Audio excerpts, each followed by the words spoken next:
శ్రీశకుడు పలికెను. పరీక్షిన్ మహారాజా, అంతటా బ్రహ్మదేవుడు, పరమశివుడు మొదలగు దేవతలు, ఋషులు, గంధర్వులు శ్రీహరి యొక్క అద్భుత కార్యమును ప్రశంసించుచు ఆయనపై పుష్పవర్షమును కురిపించిరి. స్వర్గమున దుందుపులు మ్రోగెను. గంధర్వులు గానము చేయుచు నృత్యములనర్చిరి. ఋషులు, చారణులు, సిద్ధులు పురుషోత్తముని వేనోళ్ల ప్రశంసించిరి. ఆ మొసలి వెంటనే పరమ ఆశ్చర్యకరమైన దివ్య రూపమును దాల్చెను. ఆ మొసలి ఇంతకు ముందు జన్మలో హూహు అను గంధర్వ శ్రేష్ఠుడు. దేవలుని శాపము వలన అతనికి మొసలి రూపము ప్రాప్తించెను. ఇప్పుడు భగవంతుని అనుగ్రహము వలన అతడు శాప విముక్తుడయ్యను. ఆ గంధర్వుడు పరమేశ్వరుడైన భగవంతుని పాదములకు శిరసా ప్రణమిల్లెను. పిమ్మట శాశ్వతుడు, సర్వోత్తమ కీర్తి సంపన్నుడు అయిన శ్రీ మహావిష్ణువు యొక్క మనోహర లీలలను, ఉదాత్త గుణములను శ్లాఘింపసాగెను. భగవంతుని కృపాపూర్ణ స్పర్శచే అతని పాపతాపములు నశించెను. శ్రీహరికి ప్రదక్షిణపూర్వకముగా ప్రణమిల్లి బ్రహ్మాది దేవతలు చూచుండగనే అతడు తన లోకములకు చేరెను. గజేంద్రుడు కూడా భగవంతుని కరస్పర్శచే అజ్ఞాన బంధము నుండి విముక్తుడాయను. అతనికి భగవద్రూపము ప్రాప్తించెను.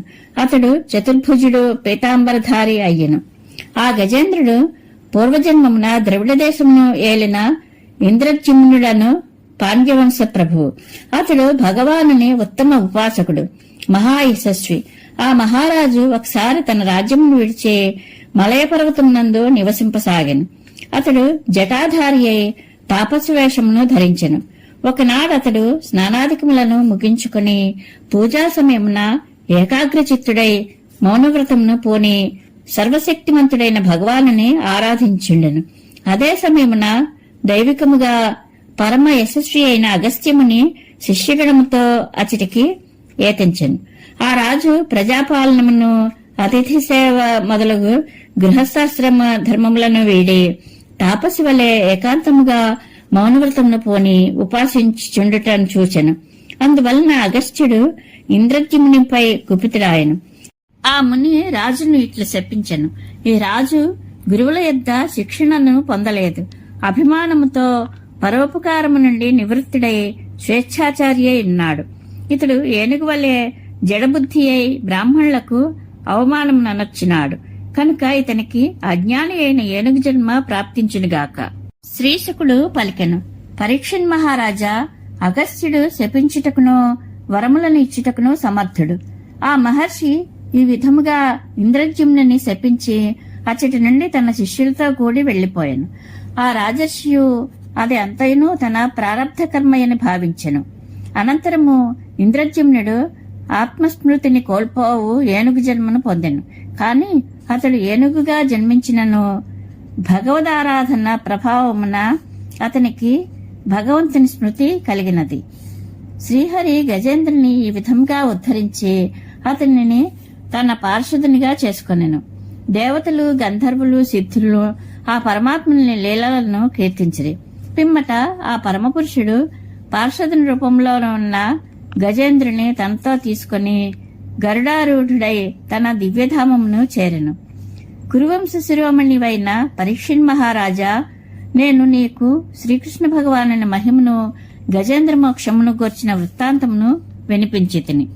ఈ కథను విన్నవారికి కలిదోషములు, దుస్వప్నములు తొలగిపోవును. అంతేకాదు వారికి యశస్సు, అభ్యుదయము, స్వర్గము మొదలుకొని ఊర్ధ్వలోకములు ప్రాప్తించును. తమ శ్రేయస్సును కోరుకును ద్విజులు దుస్వప్నము మొదలగినవి తొలగిపోవుటకై ప్రాతకాలముననే లేచి పవిత్రులై ఈ స్తోత్రమును పఠించెదరు.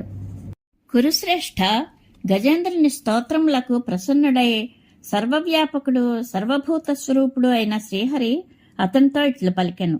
ప్రాతకాలమున లేచి ఏకాగ్ర చిత్తముతో నన్ను, నిన్ను, ఈ సరోవరమును, ఈ పర్వత గుహలను, వనములను, వేము వెదుళ్ల పొదలను, దివ్యవృక్షములను, ఈ గిరిశిఖరములను, నా యొక్క శివబ్రహ్మల యొక్క నివాస స్థానములను, నాకు ప్రియధామమైన క్షీరసాగరమును, తేజోమయమైన శ్వేతద్వీపమును, శ్రీవత్స చిహ్నమును, కౌస్తుభమణిని, వనమాలను, నా కౌమోదకీ గదను, సుదర్శన చక్రమును, పాంచజన్య శంఖమును, పక్షిరాజైన గరుడుని, నా సూక్ష్మాంశ అయిన ఆదిశేషుని, నిత్యము నన్ను ఆశ్రయించుకొని ఉండెడు లక్ష్మీదేవిని, బ్రహ్మదేవుని, నారద మహర్షిని, పరమశివుని, అట్లే భాగవతోత్తముడైన ప్రహ్లాదుని, మత్స్య కూర్మ వరాహాది అవతారములలో నేను చేసిన పవిత్ర లీలలను, సూర్యుని, చంద్రుని, అగ్నిని, ఓంకారమును, సత్యవచనములను, మూల ప్రకృతిని, గోవులను,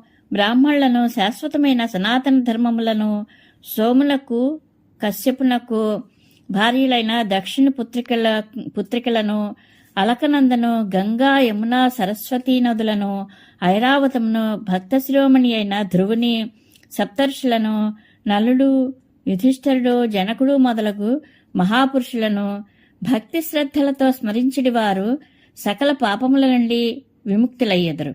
ఏలయనా ఇవి అన్నీను నా రూపములే.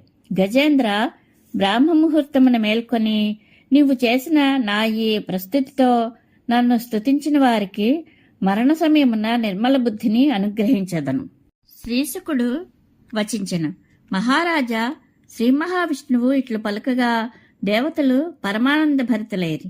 పిమ్మట ఆ ప్రభువు తన శంఖమును పూరించే పక్షిరాజగు గరుడినిపై ఆసీనుడయ్యను. పరీక్షిన్ మహారాజా, శ్రీ మహావిష్ణువు గజేంద్రుని రక్షించిన ఈ పవిత్ర లీల సమస్త పాపములను పారద్రోలనట్టిది. దానిని నేను నీకు వినిపించి తిని అని శ్రీశుకుడు పలికెను. ఇది సకల శుభములను కలిగించు గజేంద్ర మోక్షము సంపూర్ణము. శ్రీకృష్ణానుగ్రహ ప్రాప్తిరస్తు. శుభం భూయాత్.